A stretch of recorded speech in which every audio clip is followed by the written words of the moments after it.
you so much for being here, Y101. Yep. We love all your music. We idolize Wonggoys. Thank you. Thank you so much for coming. How was today so far? Today? Ooh. Today? Well, today was a heavy morning. We had 2 gigs last night, so this morning was kinda hard to wake up. But we're here, we're having our coffee, and yep, thanks for having us, Claire. Thanks also for being here, guys. Despite everything that you guys have been doing so far, you still are just as amazing as always. Thank you. You guys can still wake up and you guys can still talk about your music. So I see the passion that's there, and I see a lot of different talent, Pajud. I want to talk about the thing that happened when you guys launched during In Waterfront, because I was also there. Yes. So, Organic, can you tell us a little bit more about how it came to be? Nagikuhit na sila. Go, Billy. So, yeah, I believe everybody, like most of the people know na Organic is our third and final album actually as the Wonggoys. No, we decided that it'd be the last because writing an album is hard. It takes a lot of time, takes a lot of effort, and we're in that point in our lives separately that or individually, I mean, that Gabe just had a kid.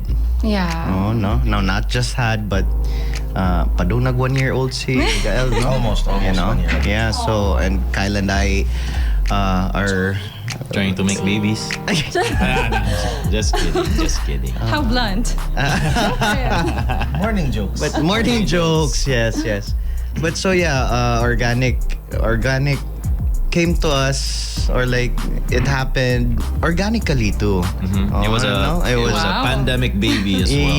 Yes. Most of the songs, or I believe all the songs, were written during the lockdowns, and it's actually our way of trying to express what we felt during those times. Organically. Keyword of the day, organically. Organic, yes. Nice. And I feel like there are some musicians who they kind of favor a certain song out of an entire album. Do you guys have that? Your favorite songs? Well, for this one, before Gabe speak, I think for Organic, it's kinda mixed because not like our other albums there are 2 songs that really stand out. But with this one, it's different for everybody. So it really depends on which song relates to them. Or I don't know. How about you guys? For me, hi, I'm Gabe, by the way. For me, I felt the hierarchy lang sa songs in my sa akong favorite ba. I felt it while writing the songs. It's like most of the time, Monggod, when we wrote the first song, ganahan kita, ganing inspired kayo, feeling proud kayo nga na we made a good song. Because if ever we feel Monggod nga this song is not gonna work, amo na stop. But then when we finish the song, meaning ana ganahan mi sa song. Yeah. So then comes the second song, the next song. More akong feeling na pod another milestone na pod. So bago na ako nga favorite. Pero karon that they're all out na nakalatag na sa table. Makaana ko nga to each their own yun nga song yun ang mga songs nga every one of them has their own oomph, their own thing. Yeah. So wala ko yung favorite sa album. Okay. We were actually talking to Jiggy about this the other time we were here. It's also different. Personally, my favorite song, it's different when you listen to it. It's different when you play it live. So we have different favorite songs sa live. Nasa may favorite songs to play on the car. So I have separate favorite songs when I'm alone. Right. Things like that. Alone but never lonely. Yeah. No, but for me, sad, being our third album put in this 12-year run as the Wonggoys, I feel like it's a culmination put of all those experiences, and then it just we put all that in that album ba. So it's hard to play favorites. Right. Depends on the mood, depends on the scenario, yeah. depends on what you feel like playing. Yes. Speaking of playing, a lot of people were really, you're playing with our hearts, man. When you guys said nga last na ni siya nga studio album. And so we actually thought nga, oh my gosh, pa doon nag-disband si Wonggoys? Is that what was happening? So kind of shed some light on that misconception because I feel like a lot of people are, crying for no reason.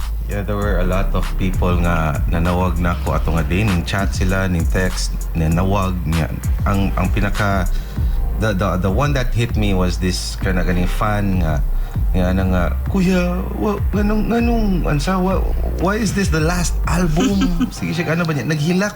Sige siya sa phone ba yun? Sa phone. Ako murag dili manggod. I had to explain this to like a lot of people na daan ba. So this is the last album but this is not the last song. We'll still be playing mga gigs na to. Mag-add pa tag more. Unsay daghan pa kay tag mga Different projects. projects. Maybe So, not an album. Yeah. But maybe a single, an EP, a music video, maybe a podcast with Claire. Char. Let's make that happen. Hi, Katsuki. So yeah, But we're definitely not going away. Yeah. we're brothers for life. So It's not the end. literally we're brothers. So we're gonna play music until we get old. Even when you're old, I believe. Oh, yeah. Carry pa. Yeah. So long as you guys can play instruments, I mean, up on stage. Yeah. I can see that. Thank you guys. Like, this warms my heart to know that this is not the end of Wonggoys. And for those who are listening there, hagiklaro na gyud na siya. It is not the end of Wonggoys. It is just for the specific lang gyud nga album journey nila. Yes.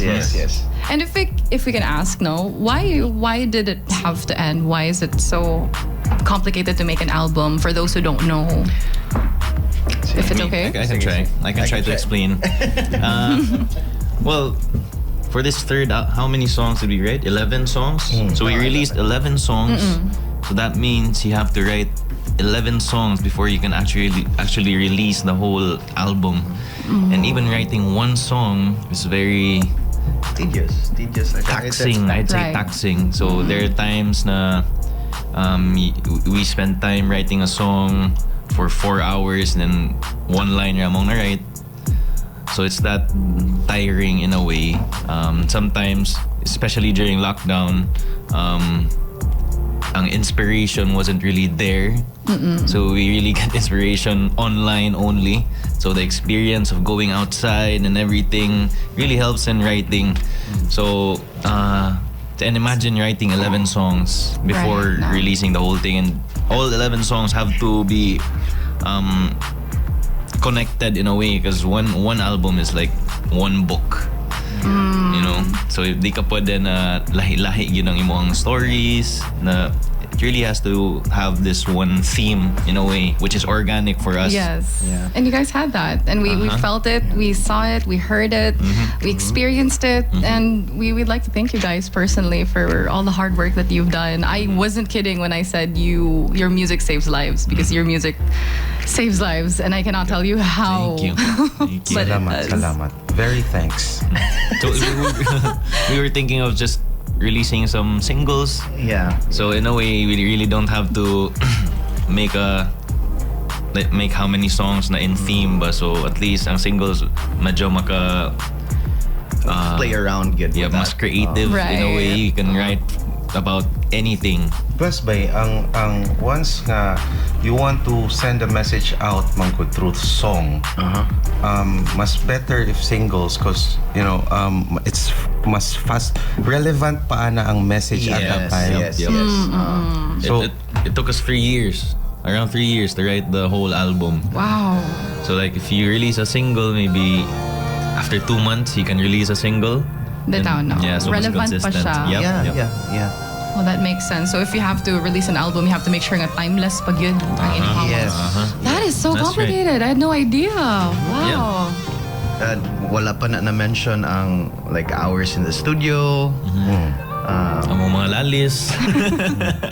mixing the songs, everything, the changes. So it takes a lot of time, yun. And to be frank, we're getting older man sa good. So, you know. Everybody is. Yeah. So, Sila na actually, ako din.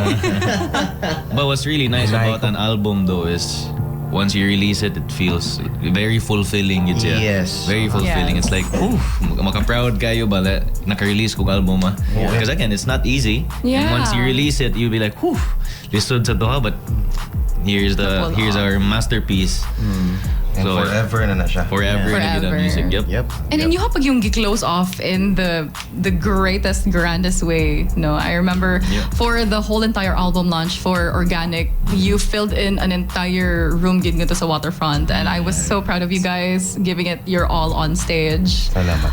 Was there a feeling, di ba? Was there a feeling nga kanang, hey, this is our last one, so we should make it our last album launch. So we should make it like our best or kanang yan na. Pang psych up. Para na mo tanang performance, we try to make it our best good. For me lang as si Gabe din by the way. Subtitle. Kanang sa ako lang sad katong sa launch sa third album, I treated it like any other gig lang gihapon nga. Of course muhatag gid ka sa imong best. Unya ang unsa lang good ang focus nako ato was just to kanang do my best niya kanang it was something new to me because ang production was bigger. So I just tried to take it in tagsa-tagsa lang without thinking something big ni siya, cause para na ko unsa maguko diha na ko makulbaan, diha na ang unsa ang mga anxiety, ang mga nervous breakdowns mo hitabo siguro. So like I said, for me I only took it like as the same as kanang any other gig nga we try gihapon to do our best. Ako, with all honesty, nadala pod ko sa like reaction sa people when they found out na it'd be our last album. Yeah. As the event got near and near, I felt very emotional. Seeing the documentary the first time, Yeah. it made me feel like, is this really it? No, Marag, Is this really it? So muna siya like walking up the stage katong during that unsa na gyud the night. It was very fulfilling, sad, seeing everybody there. Even though it was a big crowd, it felt very intimate. But at the same time, kato very emotional. I was very emotional, like waiting sa backstage. I didn't know how to react pod ba to the reaction of the crowd, given everybody was emotional yun. So moto, it was different for me. I wanted it to be just like any other gig, just better noon, but it didn't feel like it. Marapugug na dagir ba na. It felt like it was the last year. It was the end ba. Yeah. But it was only the beginning, to be honest. Wow. I love Wala ka that. nag-CRY ba? Wala ko nag-CRY. Beginning pa kidagan pa kitrabahoon. Ikaw, Kyle. The same Yeah. with Billy Boy na because daghan kayo were confused ba why mo disband. I mean, they thought we were gonna disband and all. So merg nadasag ko na merg ganig dili pa man mo disband pero merg tungo na sad mo merg naka-feel ka na merg daghan man di sige nag-support mo. Yeah. So we're grateful lang yun kayo mong feeling yun. And then walking up the stage maglibog ka merg kag mohila ko, ba't ko ba rin mohila ko? Mo kanta pa manggod ko. but after that, especially after how many months nag-practice mi ato. See, that's even part of the album because launching the songs na imong gi-record. Wow. Months gid na of practice. Oh, yeah. It took us like 3 months to practice because nag-work man mi. We're not full-time musicians. So we have work during We have day jobs. Yeah. weekdays. So after work, practice din with the band. Then mga 3 times a week, 3 to 4 times. 3 to 4 times a week. Yeah. In 2 to 3 months. Yeah. So after na walking up the stage, I'm like, okay, muna niya itong i-practicean. Then after the concert, kay unsa kay siya, humana feeling I'm like, thank you, humana go practice, humana tanan even the launching of the album. So we had a rest months of like mga 3 months of rest siguro sa after. So 3 months may nag-practice, mga 3 months, mga 2 to 3 months may nag-rest until nikuha na may gigs na daghan gyud kapoy sa gyud siya. Kapoy. I think the word is taxing good for me. Very fulfilling sa siya. Yes. I mean, and you really have to put in magpud good effort for it to be fulfilling. Right. Masalamat sa jud mi kaayo sa unsa ato sa team ba nga put together atong whole thing kay ang of course common sense man gyud na nga practice makes Perfect. not perfect but better. Practice makes the best. But kana ang nakita nako ato sa katong 2 months or more pamanggani nga practices nagkahugot ang ning gel gyud maayo ang whole band plus ang backup vocals pag yun nga karon na namo na nabutang. So kana pag dito sa damo na feel ba nga like I said common sense man gyud na nga practice does that, but then pag abot sa launching dito na dayon ako na feel mga kana ganing it's more ning gaan akong feeling kay para nako it made it easier for me to perform and kanang to be in front of a lot of people nga murabag kana ganing sayo na lang kay siya. Kagets ka murag ning sayo na siya nako nya nagpasalamat yun ko sa atong time nga atong effort nga gibutang sa mga practices nga ning agi. Yeah. Nya ang pag unsa gyud bay ang pag kana ganing pag fill in sa mga everything else nga kinahanglan buhaton nga we thank you sa team. Thank you. And everyone in the team were, as I said, very excited. So we were all excited. Although kapoy siya, but meron siya og balance siya pod ba? Yeah. So shout out to Tutu Tango for and the band. Yes. And the band of definite Jeriel, Jeros, Clado. Yeah, and the rest of the team. Yep. Okay. And the backup vocals. Whole team Jud. It's teamwork. It takes a community to build something great. Dili sa yun eh. Yeah. But I think nindot naman siguro tong show. Claire, no? You were there. I think you were even part of the team. I did the voiceover. Oh, yep. Good job, day, Claire. Thank you, day, for that. Kamu ba? You know what? I'm so thrilled because only just even talking about the album, we haven't even talked about the singles pa mismo that we're going to be talking about for the next interview, which is Clap and Hayahay. It really takes back and gives down memory lane kay siya ba. So I'm taking it upon myself. Because I know you guys wanted to play Shoes, but I want to play something different because I control the playlist. Yes, I'm drunk on power. Well, give me choice. Guys, this is Wonggoys with To Chase the Girl and Rule the World. See you in the next interview just a couple of minutes from now. All right, we are back with the Wongboys. The Wonggoys. Want to do it again? Back. Get the Wonggoys in your mouth. Always an intro. So hey guys, once again, we're back. And we are the Wonggoys. Diba? Only for us, guys. All right, so Wonggoys, thank you so much, guys. Gabe and Kyle and Billy, you guys have been awesome. Really, actually, very vulnerable when it comes to the whole entire process of making an album, making the songs. And now let's talk about the songs in particular that you guys really want to highlight and focus on and did a lot of hard work in. Si Clap and si Hayahay. First, let's talk about Clap. How did Clap come to be? Okay, so pag-start yun na mo og write ani nga song, of course, we didn't know what to talk about, and then it was in the middle of the pandemic. I put out a table sa balcony, and then I got one of my Joker toys and put it in front of me.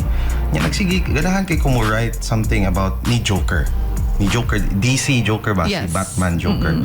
And kay favorite man kay nako siya nga character. So what happened was kanang nagsigi ko og think kung unsa nagsigi mi og kanang brainstorm kung what to write about. And then while nagsigi og unsa si Kyle og riffs, nagsigi og kanang play og riffs to nag-play around me. Naka-think me about, still about the pandemic, about the what do you call this? Kanang mga frontliners ba? Kanang mga people nga kanang ning tabang yun sila, they put themselves in harm's way, right, para lang to help out everybody sa pandemic. So while nagsigi og kanang unsa og ideas, naka-come up sad mi, naka-agi mi sa idea nga, si Joker man good. Si Joker, bisag unsa pa na bati ang iyahang situation, he always has a smile on his face. Bisag a frown ang iyahang mouth, naka-paint on gihapon ang smile, yes, on his face. So ang nasud na namo nga idea nga, bisag unsa ta ka down karon, bisag unsa ta ka ang ato ang situation not so nice, with the pandemic and everything. Diha na dayon mi naka-think nga nasagol namo ang idea about kanang giving, showing our appreciation sa atong mga frontliners, and the idea pod nga these people are in harm's way, but nagsige gyapon sila og push kumbati gihapon. And as Filipinos, as Cebuanos, naagyapon sige ra gihapon ta og ngisi, diba? Resilient. And once makakita mo gud ka og tao smiling in front of you, madaman sa gud ka. Yes.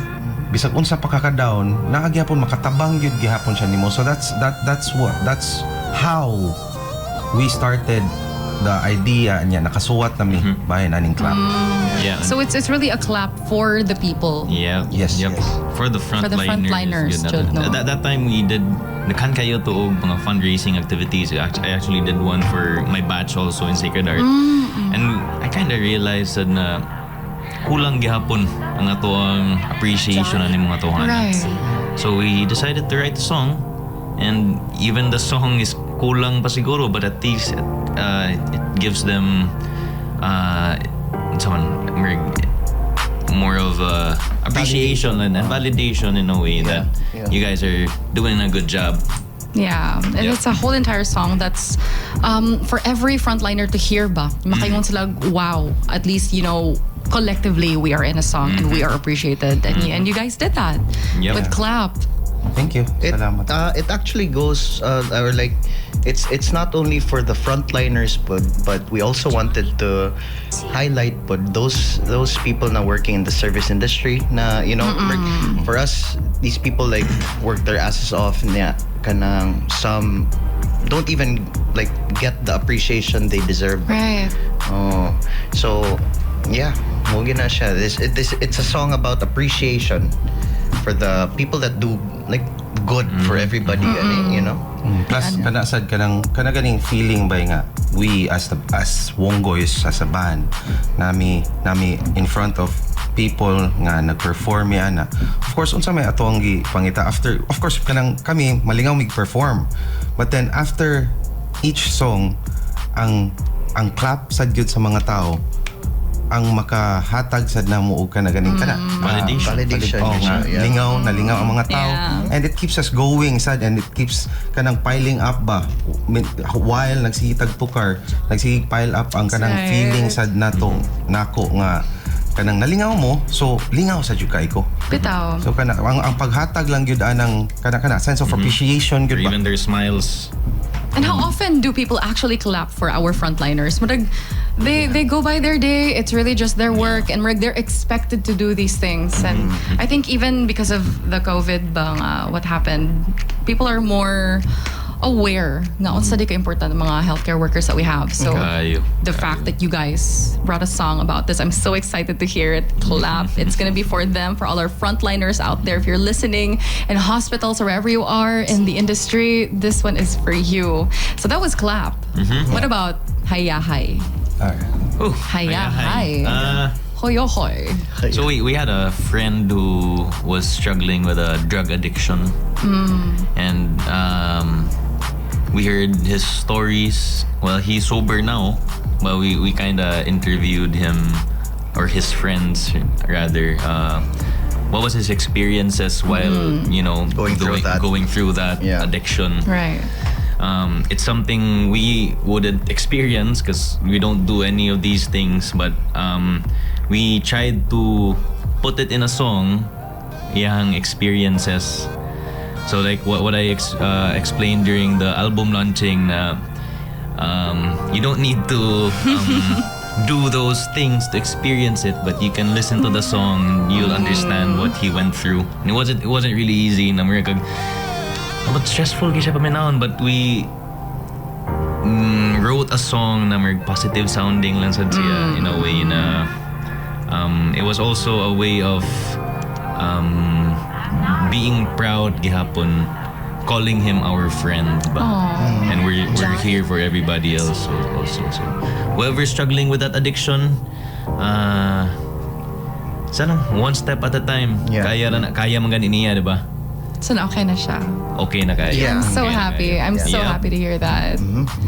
Marshag, if you think about it, instead of like a patch that you put gani when you're kind of sobering up, kay, you can just listen to the song. Yep.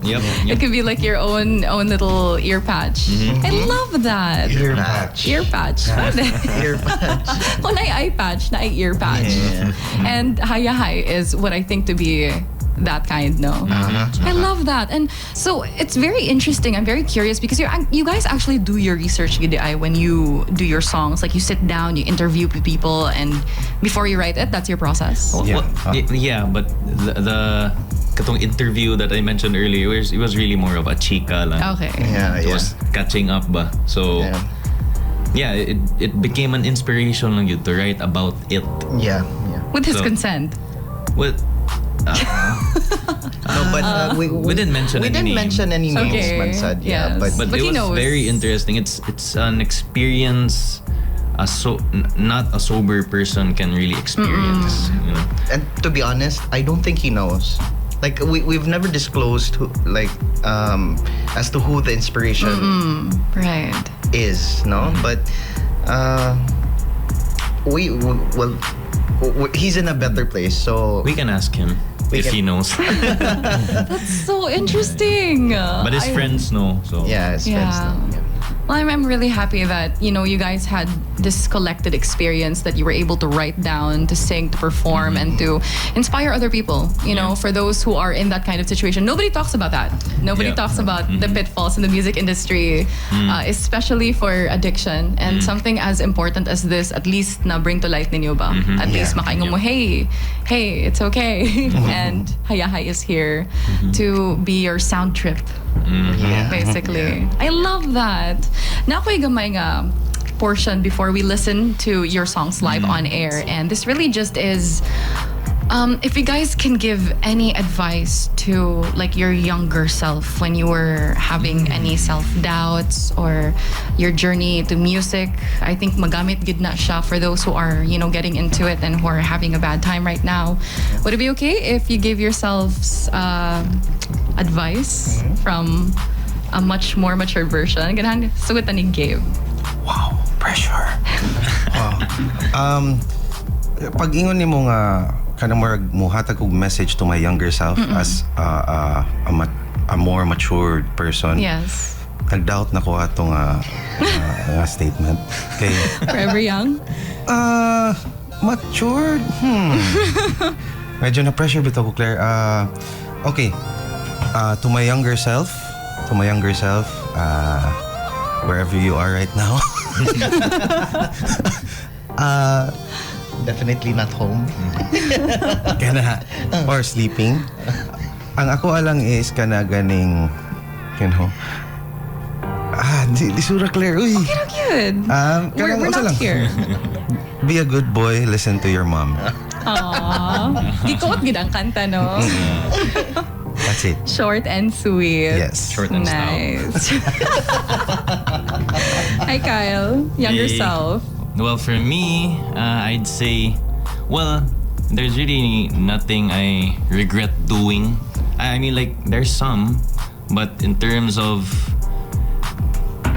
don't do that, but if was ito nakubuhata, I wouldn't be who I am right now, who I'm really proud of.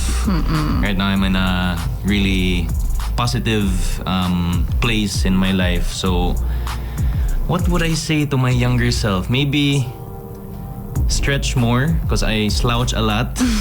And if I stretched more when I was younger, I wouldn't be slouching right now, and I wouldn't have back pains. I wouldn't have to use efficacent oil every night. Shameless plug, but no. But yeah, it's really more of my posture. But anything in terms of attitude or whatever, I loved my younger self also, just as I love myself right now. So I'd say just stop slouching, Kyle. That's all. Chin up. Oh, unsa man gyud? Sige, go, Gabe. Nakathink na ko. Okay. Balik sa akong younger self day. Eat properly. Eat properly. That's great advice. Okay, throw it up to Billy. Ako, I sleep more. No, but I guess if I were to give advice, no, to my younger self, I wasn't that daring of a person, or like I didn't grab opportunities that much before. So I feel like that's something. Although I love where I am right now, no, I wouldn't be here, and I wouldn't be who I am if kanang those things happened and those things didn't happen. So, murag, I'm still grateful na the way my life turned out. But maybe about your ex. Hala. Yan, aminaw si Current. but kanang muna siya, I believe na, or like if I were to give advice to my younger self, it'd be like to once in a while take a leap, you know, take the leap, grab the opportunities, because there's some good na I wouldn't like, they wouldn't come back. So kana lang, yeah. I love that. Collectively, I love that you guys mostly mga physical nga advice gyud, no? Yeah, kay sakit ng lawas. Well, I wouldn't really give advice to my younger self, but really more of I want to thank my younger self Oh, I love for that. doing those crazy stuff before, because if was ako ni Agi ato siya kamreg dili ko crazy sa karon nanta. Crazy in love. Wa na. So naminaw siya. Queen na. Minaw baga. Dahil na itong i-play, dili na klapin hayahay. So to our younger selves, please come back. Ikaw, Claire, unsa may mong advice? Oh, hala, to lahi na yourself? ni To your ha. younger self. To your younger self, if you're, Bitawan, no. I've never been asked that before. Amazing. Si Billy na gyud, no? I wanted to throw it back to you. My advice to my younger self, Char, diba? I think it would be coming from a place of insecurity, you know. Stop being so insecure. Nobody's thinking about you the same way that you're thinking about yourself. All the negative things that go in your brain, nobody's thinking of them. So Amen. just do it. Yes. Or if just do someone's it. thinking about it, does it really matter? True. At the end of the day, no. Yeah, you yeah. only have yourself, and you gotta make yourself better. And you know what's true. You know what's the truth. So you just stick with that. And so with that, guys, I am super, super elated that you guys are here. You know, I know grabe kikabis inyong time. And to think last night, 2 separate gigs, and you Yeah. guys are still here, still alive, still kicking, still Blessed, standing. incredibly grateful. Chilling. Hashtag blessed. We Hashtag. also have a gig tonight, actually. Uy, grabe na mo. Wow. Yeah, you we guys. have a gig tonight at Crossroads from here. It's an acoustic full band. It's like a stripped down version of our organic album. So we're gonna be playing all our songs in our latest album, but stripped down. Nice. So it's gonna be a chill night tonight. It's gonna be at Crossroads, and hope to see you guys there. I think J. Russ will be playing also. Stella. Jericho, Strigan. Nice. So yeah, if you're free, I will Free, definitely bring go there. 400 pesos. If Yeah. you're free, you're not free. Yeah, but Hello, we're guys. selling tickets there. Yeah. So it's Okay. at 400 pesos, and the show starts at 8 p.m. 8 p.m. Hope to see you Gates guys open. there. Yeah. It's Yep. from here in Crossroads. yes, From here, Crossroads Mall. Yeah. Actually excited kami because we practiced a different set for this kanang performance for this show. Unya excited kami to play the songs stripped down kay like sa jud kay siya feel. But I can imagine. Unique. Yeah. Yeah. So No, if you're free, you can't imagine. You have to go there. You have to go there. You have to. We'll definitely be there. And so, our clap and Ayahay also there, but course. stripped down. Yeah. So we made different arrangements for every song actually, and yeah. I want to talk a little bit more about that because like Yeah. when we write music as brothers, it really starts with an acoustic guitar, a guitar riff, and then the vocals, Yeah. and then the melody, and then when the band comes in, they put their own flavor also. Right. So what we did there, what we're gonna perform tonight will be the Wonggoys raw version. And yeah, ang band going adjust for us. So it's really a So stripped you're down. going Yep. back. You're going back to the conceptualization of your Yep, previous yep. songs.